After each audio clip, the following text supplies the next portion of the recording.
नमस्कार दोस्तों। मेरा नाम है विजय कुमार। आप देख रहे हैं कॉमिक्स पिटारा चैनल को। तो चलिए दोस्तों, हम लोग कॉमिक्स पढ़ रहे थे अश्वा, जो कि जंगल के जल्लाद कोबी और भेड़िया की कॉमिक्स है। इसका पहला पार्ट मैंने अपने चैनल पे अपलोड कर दिया है। पहले पार्ट में मैंने इस कॉमिक्स को 20 पेज तक कवर कर लिया था। अब इस पार्ट में इसके आगे कहानी को शुरू करते हैं। मगर अखनूर का भाई बाघा अश्वा की हरकत से क्रोध से पागल हुआ। भारी फौज लेकर वहां आ पहुंचा। बाघा से पाला नहीं पड़ा अश्वा का।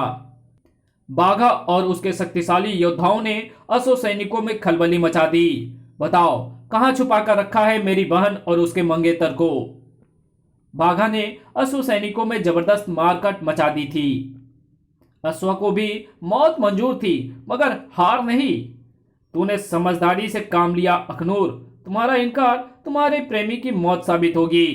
मुझे मौत से बचाने के लिए खुद आत्महत्या मत करो अखनूर। मर तो मैं तुम्हारे बिना भी जाऊंगी। सुबुक बाघा शत्रु के लिए हाथ में वरमाला थामने से पहले यह भी नहीं सोचा कि तेरा भाई अभी जिंदा है। जिंदा है, पर जिंदा रहेगा नहीं। अश्वा अपना रूप परिवर्तित करके खौफनाक अश्वदैत्य में बदल गया। तो चींटी जैसी ताकत रखने वाला अदना सा मानव अश्वा को चुनौती देने चला आया। मूर्ख नादान, अश्वा को मौत भी चुनौती देने से डरती है। जहां अश्वा होता है वहां मौत विराजमान तो रहती है, मगर शत्रु को दबसने के लिए। अश्वा की पूंछ बाघा की सांसें रोकने को आमदा थी। सांसों को रोकने का काम तलवार भी करती है, जो संयोग से एक बार फिर बाघा के हाथ लग चुकी थी। एक योद्धा का काम केवल शत्रु से टकराना ही नहीं होता, बल्कि उन मुश्किलों से टकराना भी होता है जो शत्रु के साथ अकस्मात ही आती है। खचाक! और बाघा में ऐसी मुश्किलों से टकराने की जबरदस्त कुव्वत थी। खचाक! आ! यूं तो अश्वा की पूंछ को तलवार ने काटा था, लेकिन कौन कहता है कि उसमें बाघा की हिम्मत की तीक्ष्ण पैनी धार नहीं थी। खचाक! अगर आज मौत यहां मौजूद है तो देख, आज उसके पंजे तेरी तरफ बढ़ रहे होंगे। मौत मेरा क्या बिगाड़ेगी। उधर देख, अखनूर! आ! बाघा! बहन का खून देखकर बाघा का रक्त भी लावे की तरह खौलने लगा।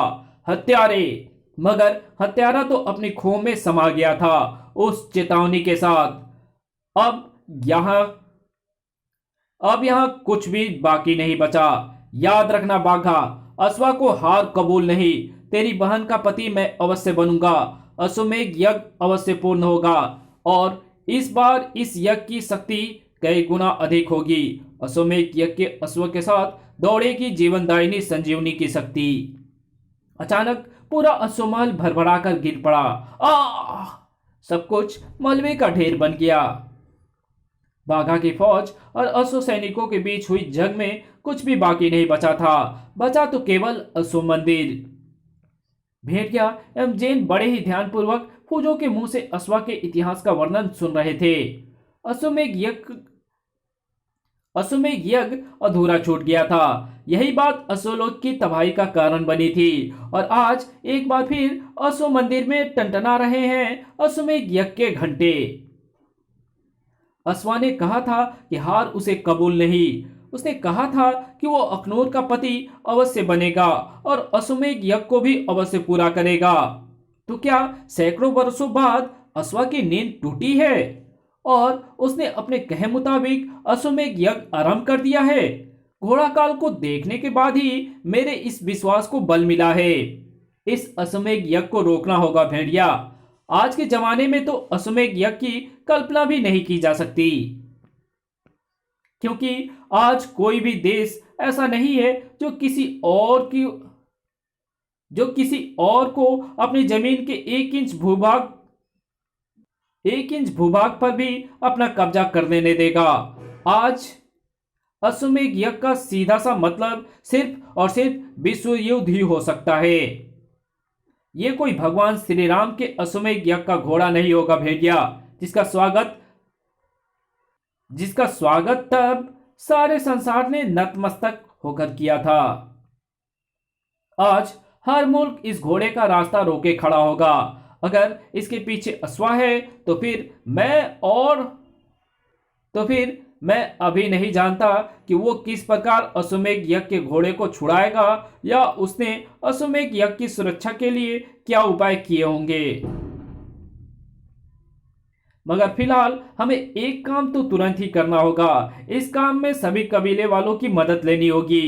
वो कौन सा काम? फूजो ने दो पत्थरों को रगड़कर मसाल को प्रज्वलित किया। पूरे जंगल में ऐसा संदेश प्रसारित करना होगा कि कोई भी 100 या 100 के अवशेष तुरंत जलाकर राख कर दें। ऐसा क्यों? शायद तुमने मेरी बातें ध्यान से नहीं सुनी। जाते जाते अश्वा ने कहा था कि इस बार इस यज्ञ की शक्ति कई गुना अधिक होगी। अश्वमेध यज्ञ के साथ दौड़ेगी जीवनदायिनी संजीवनी शक्ति। इस शक्ति के कारण 100 में जीवन संचार हो सकता है। ये 100 जीवित होकर प्रलय ला देंगे। हो सकता है अश्वमेध यज्ञ की सुरक्षा का उसने यही इंतजाम किया हो। इसका अर्थ तो यह हुआ कि अश्वमेध यज्ञ का अश्व अभी इसी जंगल में है और आगे बढ़ रहा है। ऐसा हो सकता है। समस्या उसके होने से नहीं है, समस्या उसके रोके जाने से है। अगर किसी ने अश्वमेध यज्ञ के घोड़े आखेट को रोकने की चेष्टा की तो उसे न सिर्फ अपने प्राणों से ही हाथ धोना पड़ सकता है बल्कि जंगल में भी तबाही मच सकती है। लेकिन तबाही तो तब भी मचेगी जबकि उसे रोका नहीं जाएगा। फिर फूजो के आदेश पर जवालू कबीले से वो संदेश परंपरागत ढंग से आगे बढ़ा। जंगल में अश्वमेध यज्ञ, सजे धजे घोड़े को ना रोकें। कोई भी 100 और 100 के अवशेष ढूंढ ढूंढ कर तुरंत जला दे। ढम ढमाढम। नगाड़ों के सहारे संकेतात्मक अंदाज में जंगल में संदेश प्रसारित किए जाते हैं। ये संकेत कबीला दर कबीला आगे बढ़ते हैं। नगाड़े जंगल में रेडियो एफएम का काम करते हैं। भेड़िया का संदेश, फौजों का संदेश, ढम ढमाढम। संदेश से पूरे जंगल में अफरा तफरी मच गई। कबीले में हुई मौत, 100 को तुरंत अग्नि के सुपुर्द करना होगा। भेड़िया का आदेश है। समस्या इंसानों के 100 की नहीं थी, समस्या थी वन्य प्राणियों के अवशोषी की। समस्या थी वन्य प्राणियों के अवशेषों की। ये देखो, ये शायद किसी हाथी का कंकाल है। जंगलियों के पास कुछ ज्वलनशील पदार्थ थे जो उन्हें पेड़ों से भी प्राप्त होते थे। भबक, इन्हें फौरन जला दो। जिनके 100 जमीन पर थे या जो अवशेष जंगल में बिखरे थे उन्हें तो ढूंढ ढूंढ कर जलाया जा रहा था। लेकिन उन 100 का क्या होगा जो जमीन में दफन है? कुछ कबीले वाले 100 को दफनाकर उनका अंतिम संस्कार करते हैं। तो क्या ऐसे 100 पर भी संजीवनी का प्रभाव पड़ेगा? अभी मैं इसके बारे में कुछ नहीं कह सकती। और अगर पढ़ ही गया तो उस समय की भयावह स्थिति की कल्पना भी नहीं की जा सकती। यानी संकट गंभीर हो सकता है। हम इन 100 को निकालकर जला भी नहीं सकते, अन्यथा जंगलवासी भड़क उठेंगे। अब ना तो उन 100 को खोदने का समय था और ना उन्हें जलाने का, और ना इस बारे में किसी भी चर्चा का। अद्भुत, दिव्य, अभायुक्त ये सजा धजा घोड़ा किसका है? हो ना हो, यही है अश्वमेध यज्ञ का घोड़ा आखेट। अश्वमेध यज्ञ को लेकर आपकी सारी आशंकाएं सच साबित हुई है फूजो बाबा। तीनों चमत्कृत से खड़े उस भव्य दृश्य को देख रहे थे। अभी देख ही रहे थे कि आंखों को जड़ एवं भौचक्का कर देने वाला वो दृश्य भी सामने आ गया। अश्वा अश्वा अश्वा, अश्वसेना अश्वमेध यज्ञ के घोड़े की सुरक्षा के लिए। जो भी आखेट को रोकने की चेष्टा करेगा उसे इन अश्व सैनिकों के कहर से गुजरना होगा। अब इसमें कोई दो राय नहीं है कि अश्वमेध यज्ञ अश्वा ही कर रहा है। ये स्वर कैसे हैं? मस्तिष्क में भूकंप मचा देने वाला हौलनाक दृश्य था। अश्वा अश्वा, वृक्षों की ओट में हो जाओ, जल्दी करो। अश्वमेध यज्ञ के साथ जीवनदायिनी शक्ति संजीवनी भी चल रही है, जिसमें मुर्दों को भी जिला देने की ताकत है। इसके हाथों में हथियार है। कबीलों में हथियार, वस्त्र, मिट्टी के बर्तन इत्यादि वस्तुएं शवों के साथ ही दफनाने की परंपराएं हैं। अस्वाद जिंदाबाद। भेड़िया दांत पीसते हुए आगे बढ़ा। भेड़िया, कहाँ जा रहे हो? इन मुर्दों को रोकने बाबा, बातें बहुत हो गई, अब कुछ करना होगा, रोकना होगा इन्हें। उस मुर्दा फौज को तुम कैसे रोकोगे, जिसमें ना तो भावनाएं हैं और ना ही किसी दर्द का एहसास उन्हें होगा? जब तक उनसे आमना सामना नहीं होगा, उनकी शक्तियों एवं कमजोरियों का पता कैसे लगेगा? फिर भी ये मत भूलो भेड़िया कि वो मुर्दे हैं। समझने की चेष्टा करो जेन, इस समय मैं मुर्दों के लिए नहीं सोच रहा हूं उन जीवित प्राणियों के बारे में जो इस जंगल में रहते हैं। उन सबकी सुरक्षा की जिम्मेदारी मेरे कंधों पर है। मैं चाहता हूं जेन कि अश्वमेध यज्ञ का ये हिस्सा इस जंगल की सीमा को पार ना करने पाए। उफ, अगर ऐसा हो गया तो इस जंगल के बाहर भी जो तबाही एवं बर्बादी फैलेगी उसका दोष भी मुझ पर ही आएगा, क्योंकि ये मुसीबत मेरे क्षेत्र से चली है। मुझे जाना ही होगा। मैं अश्वमेध यज्ञ के घोड़े आकेट को पकड़ूंगा। भेड़िया का यह फैसला जल्दी भरा है, उसे रोको बाबा। भेड़िया और कोबी को भला इस जंगल में कोई रोक पाया है जो अब रोक पाएगा? और फिर भेड़िया का कहना भी तो ठीक है, बच्चे पर संकट आन पड़े तो बच्चे को संकट के जबड़े में छोड़कर माँ बाप खड़े खड़े मुंह तो नहीं देखते रह सकते। ये जंगल और जंगलवासी भेड़िया को अपने बच्चे की तरह प्रिय है। जंगल की भलाई के साथ साथ मैं भेड़िया की भी भलाई चाहती हूँ। अश्वमेध यज्ञ के घोड़े आखेट को जरूर रोका जाता, मगर मैं चाहती थी कि ये काम कोबी करे।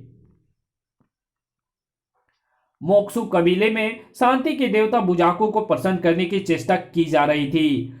बुजकुशी का खेल जो घोड़े पर खेला जाता है उसी चेष्टा का एक हिस्सा था। इसमें घोड़े पर चढ़े खिलाड़ियों को बछड़े की खाल को उठाना होता है। खिलाड़ी के लिए जीत पाना इतना आसान नहीं होता, और तब वो बिल्कुल भी नहीं जब कोबी जैसा शख्स भी आसपास आराम फरा रहा हो। धम, कौन है? बछड़ा कोबी की खोपड़ी पर गिरा था और कोबी की खोपड़ी को खराब कर गया था। अबे तेरी तो, तुझे सोया हुआ पहाड़ जैसा कोबी दिखाई नहीं पड़ा कमबख्त? चल, नहीं दिखा तो नहीं दिखा, अब यमराज को दिखाई दे ही जाएगा। अबे डर, अबे चीख, अबे करा, कुछ तो कर, वरना तुझे मारने का मजा नहीं आएगा। अबे मैं तुझे मार मार कर तेरी खाल में भूसा भरने वाला हूं। अबे ओ कोबी, अबे ओ अकल के अंधे, वैसे तो तू बनता है बड़ा अकलमंद और दिखता तुझे खाक नहीं पड़ता, और दिखाई तुझे खाक नहीं पड़ता। अबे इसकी तो खाल में पहले से ही भूसा भरा हुआ है। कभी मैंने ही मारा होगा, लेकिन सवाल ये उठता है कि इसकी तो खाल में भरा हुआ है भूसा, तो फिर ये मुझ पर गिरा कैसे? तुम लोग कौन हो और यहां क्यों खड़े हो? तू का मैं कहता हूं कोबी देवता, वो हमारे बुजकुशी के खेल का बछड़ा है जो भूल से उछलकर तुम्हारे पास आ गया है। जंगल मुसीबत में है कोबी देवता, जंगल की शांति भंग होने का खतरा है। हम बूगी बूगी देवता बुजाकू को प्रसन्न करने के लिए ये खेल खेल रहे हैं। सब घोड़े पर ही रहना ताकि जरूरत पड़ने पर यहां से भागा जा सके। खेल? हाँ कोबी, सब घोड़े पर ही रहना ताकि जरूरत पड़ने पर यहां से भागा जा सके। तो फिर मैं भी खेलूंगा। तुम कैसे खेलोगे कोबी देवता? क्यों, क्या मुझे खेलना नहीं आता? वो बात नहीं है कोबी देवता, इस खेल को घोड़े पर बैठकर खेलते हैं। तुम्हारे पास घोड़ा तो है ही नहीं। घोड़ा है क्यों नहीं? कोबी ने पूंछ का फंदा बनाया, पूंछ को लंबा करके फंदा उछाला। इस कहानी को यहीं खत्म करते हैं और इसके आगे कहानी पढ़ेंगे इसके पार्ट 3 में। तो मिलते हैं इसके तीसरे पार्ट में, तब तक के लिए बाय। अगर वीडियो अच्छी लगी हो तो इस वीडियो को लाइक कर देना, चैनल पे नए हो तो चैनल को सब्सक्राइब कर बेल आइकन को जरूर प्रेस कर देना, और जहां इस वीडियो की जरूरत हो वहां इसको शेयर जरूर कर देना। Thanks for watching my videos.